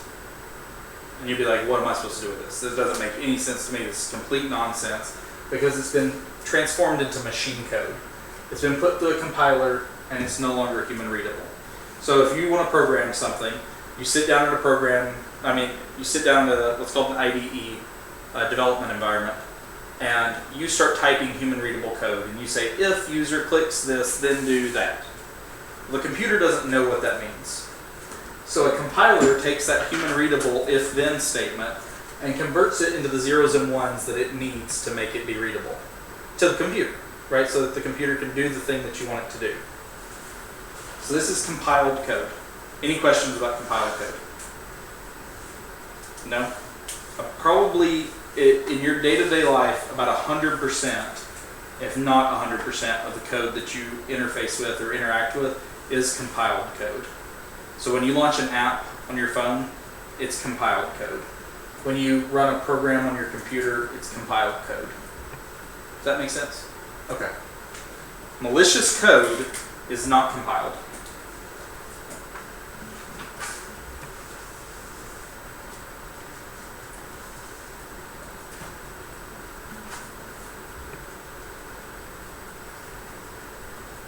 Malicious code is interpreted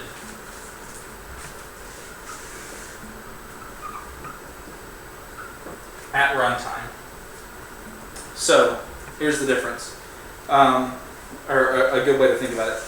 When I look at a recipe, right, in a book, it tells me to get certain ingredients and then mix those ingredients together or do something with those ingredients, and then I'll get a final product, right?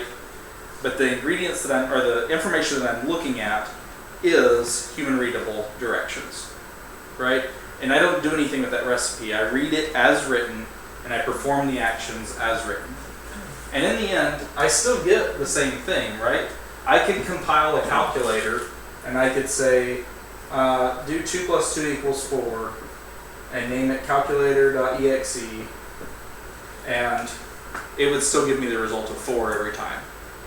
Or I could write interpreted code that ran at runtime, and I could just write a script, they're usually called scripts,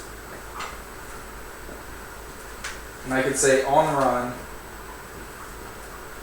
add 2 + 2.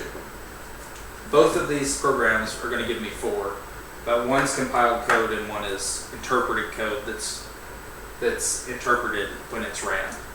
So human readable code that gets interpreted,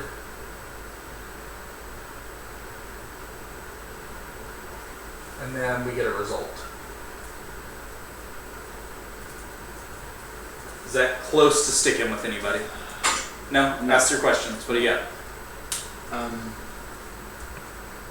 So, with the top one, With compiled. with compiled code, Mhm. we can read it. Nope. We can understand it. Nope. Not at all. Compiled code has been compiled to be readable by the machine. I see. Now looking at my chart that you erased, Yeah. I see. So, okay, so human readable code would be 2 + 2 = 4. Yep. Or wait.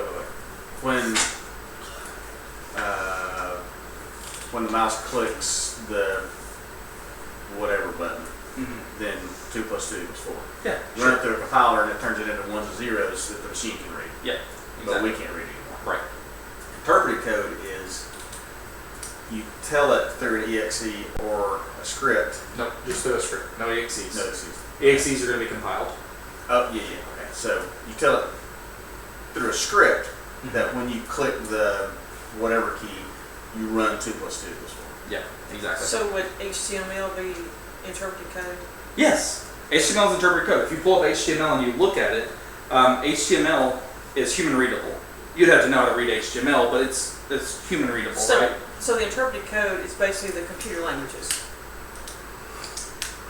No. Because like C#, C+, Maybe some of the languages. some of the languages. We're going to talk about the ones that are. That's the distinction I'm fixing to make. There are certain things that get compiled and then they get ran, and then there are certain things that are human readable and they're interpreted.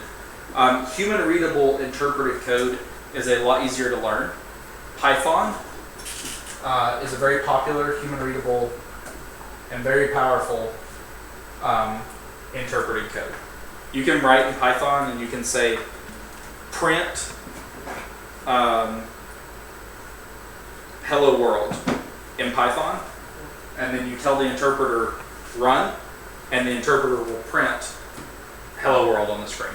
And all you've done is you've written hello world and you hit run and it read, or you've wrote print hello world and it prints out hello world. Okay. So Python runs on Linux, Mac OS, and Windows. It can run anywhere that the Python interpreter is installed. Compiled languages like C and C++, C++, and C# are all machine code, and so they're dependent on the underlying machine architecture. So I can't take a Tesla engine and put it in a Chevy with a small block, right? Because the Chevy with a small block needs a Chevy small block engine to hook up to the transmission and all that kind of stuff, right? C code gets compiled into machine code for certain machines, right? So if I write code for an Intel processor and I compile it and I make Intel machine code, Intel machines are what's going to be able to read that. Does that track a little bit? So is, when you're programming with C++, are you actually using like the 0, 1? No, that would be a nightmare. Okay. That's why we need the compiler. Okay. So if you want to write C+, you would still write 2 + 2 = 4, or whatever the equivalent is in C+, but then the computer doesn't get this. The computer gets 0, 1, 0, 1, 0, 1, whatever So the the machine code interpreted equivalent code is is. you write it and the computer runs it. And the compiled is where you write it and the computer changes it Into a specific set of directions. and then runs it. Yep. Or maybe doesn't run it at all, but you can send it off to other people and they can run it, right? It's a minimal difference, but it's enough of a difference that we need to understand that the difference exists and why it exists. Machine code that's already compiled is much, much faster. Computationally, infinitesimally faster, because the computer's not having to interpret anything. The computer just says, this is zeros and ones, I understand that, I will go do them. But machine code is not as flexible, because if I write machine code for an Intel processor that's 64-bit, and I want to run it on something that doesn't have an Intel processor, I have to recompile it for now this new machine, right? So it's not as portable, it's not as useful as code. Larger programs are usually going to be compiled, and software that has licenses on it or copyrights and things like that, it's compiled, because when it's in machine code, they get obfuscation. You can't read machine code, so you can't see my secret sauce. You can't see what I'm doing under the hood because it's all in zeros and ones. If I'm a bad guy and I'm writing code and I don't want you to know what my code does, which code might I want to use? The compiled. The compiled code, because then you can't read it and see what it does, right? Now, turns out antivirus engines and stuff like that are getting a lot better at reading machine code and dealing with machine code, so attackers are starting to pivot and use some of this interpreted code too. We don't have as good of protections against interpreted code sometimes. But as long as the interpreter is installed on the machine, then the computer will be able to read it, any computer. So Python, Bash, PowerShell,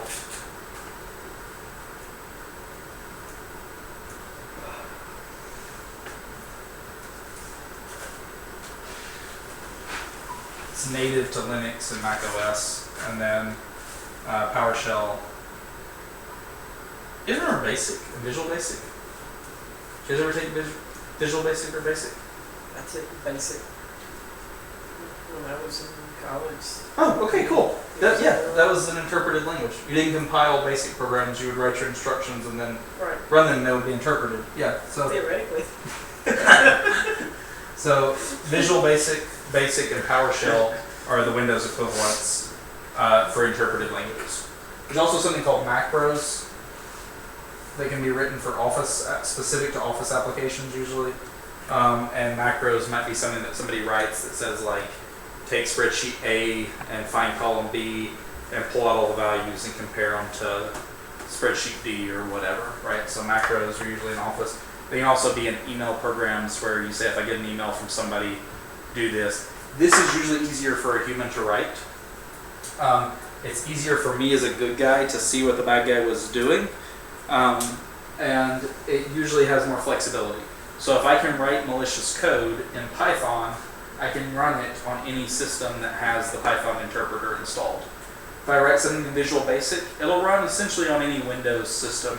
Windows systems have been able to run VB, or what's called VB or Visual Basic, since like 1997. So basically any Windows device I come into contact with, I can use with Visual Basic, regardless of what hardware they're running on. So remember, the compiler is dependent on the machine code that's written being for that machine type. This is going to be a lot more flexible because Windows can run on all kinds of different hardware, and this depends on Windows to run, not on the hardware underneath it. So I have a lot more flexibility with these. When I took basic, But they're slower. Windows didn't exist. That's it. DOS system. Do what? Yeah. The Commodore 64. Did it do BASIC? Oh, okay. Yeah. So BASIC is an interpreted language, right? Had a lot more flexibility. To me as an attacker at that time, maybe I could have run it on Commodore 64, on DOS 3, on a bunch of different things, but I might not have been able to run it on an Amiga if I had done compiled code because it had a different chipset or I whatever. think we actually used like a mainframe. Oh yeah, the AS400. They're still out there. Every enterprise job I've had in cybersecurity, I've had to deal with AS400s and IBM mainframes. They're still absolutely are out there. Every company I've worked for has been like, we're getting rid of this, and then 20 years later they're still running it. So That's fine. But human readable code is interpreted at runtime. It's slower, but it's more flexible. So I can run it anywhere that I can run anywhere where I have an interpreter to run it. Does that track? Sort of, kind of. Anyway, that's as much as you need to know about it for the test. But I'll explain more if you guys want to know more. If you want to learn to code tomorrow, if you were going to go on a coding website and learn to code, they're going to teach you Python. Because Python's going to give you instant returns. You're going to be able to type, print, hello world.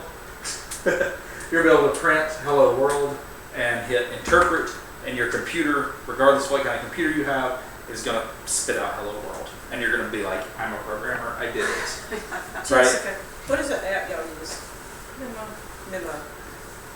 It's like, I think we paid like $70. And it's $60 a year. $60 a year. And is it teaching, what is you teaching Python? Python currently. Okay. And what others languages does it have? JavaScript. She and Josh are working on that. Okay. Yeah, JavaScript is human readable and interpreted at runtime. And then Java, which is different, even though you would think they wouldn't be, Java is a compiled language.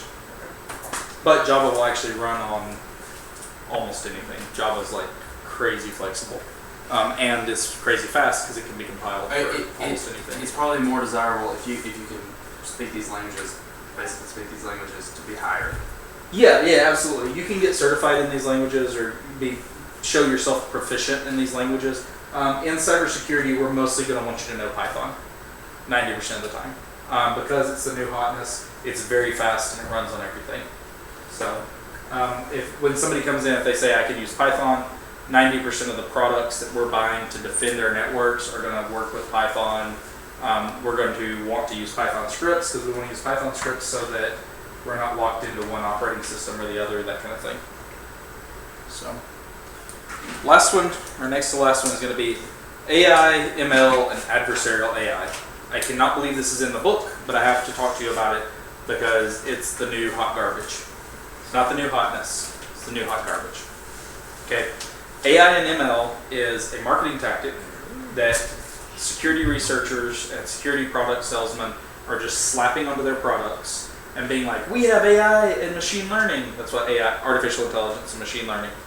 And they're going to be like, we have artificial intelligence and machine learning. You should buy our product because we have AI and ML. And executives go, yeah, woo! And they just cut checks for millions of dollars and they just give money away to security vendors with no proof as to whether or not this stuff works or not. 90% of the time it doesn't work. The reason why it doesn't work is because AI is just training a computer on what right looks like and then expecting them to find wrong. So you don't actually tell them what's wrong. You just say, this is what things should look like, and you feed them a training set, and then they should look at anything that's different from the training set and go, that's bad, and that's how you train the computer. But this relies on a certain number of factors. One, you have to be able to give it enough data that it can get enough information to know what right looks like.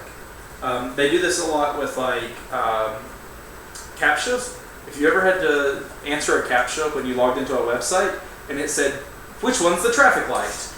And you click on the traffic lights, you were training your robot overlords, right? Google has you training their AI and ML data sets so that they can make sure that it's actually traffic lights. When I was a script kiddie, back in the day, we used to do something called griefing, which is where you would screw with businesses just to screw with businesses. And one of the things that we did is we found out that Google was doing word CAPTCHAs. So you remember you used to log into Google and it would give you a word, and it would give you two words, and it would ask you to tell them what the two words were. It actually didn't know what one of the words were. One of the words would be fairly straight and fairly correct in its orientation, and it knew what that word was. So it might have like book, and that was fairly legible, and then it might have like dog, right? And it'd be like, tell us the two words. Well, the computer would have accidentally flipped this one, and then it wouldn't be able to identify it. And so it'd be like, we think we have a P and an O and a something, but we're not sure. So ask a user, and that's what you would see as your CAPTCHA. So it would say, to make sure they're human, they need to put in book for the first thing, and then let them put in anything for the second thing. And then once we get enough content for the second thing, like if 90% of the users put dog, then we'll mark this as dog and we'll know it's dog. And they would take it out of the data set and they would replace this word with a different word to have you answer, right? So what we started doing is there was a website where you could go and they would tell you what word to make up for the day. And it would be like, if you get any captchas today, this is the word you need to put in. And it was usually a vulgar term. And you would put it in, and so Google would update their training model, and they would be like, the word dog is now bleep. And so you would have thousands of users doing this, and they would all be griefing the AI and ML models, so that the ML model would be busted, right? And so it depends on those data sets being correct in order for the software to know what right looks like, right? If the software doesn't know what right looks like, then it can't find the bad things. Another thing that AI and ML software does, or what they claim it does, is they will put it onto a network and they'll assume that that network is clean, that it's not infected, that there's no botnets running on it, that there's no bad guys, and they'll say, watch the network for 6 months, and that's your data set, and if anything deviates from that you see over 6 months, then it's bad. But if I'm a bad guy and I'm already in the network and I'm already moving around the network, then guess what? I've just become part of the good data set. So I've asked vendors this several times. We've had vendors come in and be like, we're going to do this ML thing and we use machine learning to make sure your network's safe. And I'm like, cool, can I review your data sets? And they go, oh, we don't have training data sets. We let it train off your network. And so I'll just be like, oh man, our network's busted. Our network's so infected. And they're like, oh, well, that's not good because then the infected stuff will get marked as good in the fingerprint. And I'm like, yeah, I know, that's the thing, right? Like, I'm just screwing with you, but also, like, that's the problem. And then we never buy their products, ever. Because then I turn to the executives and go, like, you heard him, right? Like, you understand he's not going to find the bad stuff because he doesn't know what the bad stuff is. And if we have bad stuff, their product's not going to know that it's bad. Is it bad if you mark it as good, though? No, right? If you just mark it as good. Perfect. You're going to be a great security professional. Yes. You're not going to work for me, but I'll tell you what, I know some people who will be glad to hire you. Will they pay me? Yeah. Oh, yeah, absolutely. Yes. You tell the executives, we investigated it and it was fine, and they're like, here's your money. Will I get fired? No. Oh, The yes! executives don't know. Okay. As long as I get fired. No. Anyway, so what may happen is a dumb user, a dumb installer, a dumb programmer may unintentionally corrupt the data set that's being used to train the machine learning and AI stuff, or a threat actor may intentionally try and break data sets, infect data sets, or pass off data in order to corrupt them while the fingerprints are being formed. So those are all things you need to know about AI, ML, and adversarial AI. It is on the test now. If you ever get into a job role where you're doing cybersecurity and they say, we want you to look at this product, and the vendor says, we have machine learning, just stop talking to them. Just, thanks for your time, appreciate it. Get the free hat, or the free backpack, or the free coffee mug, and go on about your business. It's going to be a few years before we figure this out. So let's do some checks on learning, and then we'll do questions. So we talked about tonight a software that collects keystrokes and mouse movements. What is it? Can you use your notes? What is it? Keylogger, right? If we have a software that's collecting keystrokes and collecting mouse movements, it's going to be a keylogger. What about a malicious software that only exists in memory and reinfects even if you remove it or you reboot the system? You use your notes. Fileless. It rhymes. It's in the memory. It's in the memory. Fileless virus. Yes, a fileless virus, right? It's never going to write itself to disk. It's only existing in memory, and it's going to reinfect after removal or reboot. That's going to be a fileless virus, right? Because files are things that get written to the hard drive, and it's never going to get written to the hard drive. Now, that was a gross ambiguation of what a file is, but for the sake of this argument, we'll go with the files written to the hard drive and nothing else is. All right. And then software that demands a user pay for access to their files or to prevent embarrassing consequences. Ransomware, exactly, right? It's going to make sure that they pay to get back the availability. I don't have my CIA triad up here anymore, but they're going to make sure that they pay to get back their availability. But what's one of the problems with ransomware? Even if you get back your availability, what might be compromised? Your integrity or confidentiality, right? Because they could just keep it. Were you guys listening to the stream at that point? Yeah. Okay, so there's a thing right now that's very popular, which is secondary extortion, which is where even if you pay for the key to get your files unencrypted, then they just go through your files that they kept copies of anyway. They find stuff that's either going to put your business at risk, or put your profession at risk, or put you personally at risk, or your reputation at risk, and then they use that to extort more money out of you. So a really common one is like so-and-so's embezzling money from the company, and the threat actors find it and they threaten to expose him, or there's relationships going on in the office and they threaten to expose those or expose the emails of those or whatever like that. And so either of those would be secondary extortion. All right, good deal. Any questions? Anything we covered tonight that just like didn't stick at all? This compile code thing? Yeah, this is a little more difficult. This one's a lot easier to get in practice, right?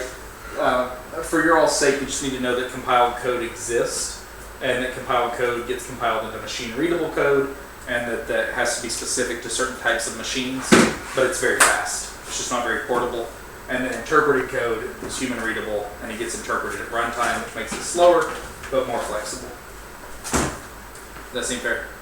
And then there's different ways you protect against the two types, but it's not here nor there. We good? Cool. All right. Got the recording here. Thank you for your help. I appreciate you.